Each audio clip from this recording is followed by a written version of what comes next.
चलो एक मुस्लिम देश बनाते हैं। ये पाकिस्तान से शुरू होगा। सबसे पहले वो अफगानिस्तान को मिलाएंगे।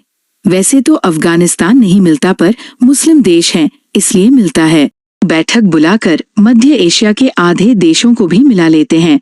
अब मुस्लिम देश की ताकत बढ़ गई है, लेकिन कजाकिस्तान शामिल नहीं होना चाहता और उसने अमेरिका की हथियार खरीद लिए हैं।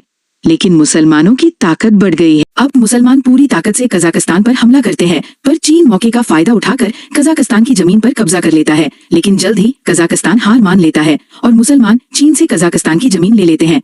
लेकिन मुसलमान चीन से ज्यादा नहीं लड़ते। ईरान शांति से शामिल हो जाता है, क्योंकि अमेरिका से वो अकेला मुकाबला नहीं कर सकता और अजरबैजान और अर्मेनिया पर कब्जा कर लिया जाता है। ईरान के शामिल होते ही मुसलमान हद से ज्यादा ताकतवर हो गए हैं। ईरान के बाद मुसलमान तेजी से आगे बढ़ते हैं और Iraq, Yemen, Oman, Lebanon, Syria पर कब्जा कर लेते हैं। अरब तो शामिल हो जाता है, लेकिन अब उनका मुकाबला इसराइल से है। लेकिन मुसलमानों की ताकत बढ़ गई है, इसलिए वह इसराइल को हरा देते हैं। इसराइल के हारते ही तुर्की इस देश में शामिल हो जाता है और अब यह देश बहुत ज्यादा ताकतवर हो गया है। अब वह अफ्रीका के देशों को एक एक करके शामिल कर लेते हैं। उसके बाद देश को फिर मलेशिया, इंडोनेशिया को शामिल कर देते हैं। यह बन गया मुस्लिम देश। यह वीडियो मनोरंजन के लिए था बस।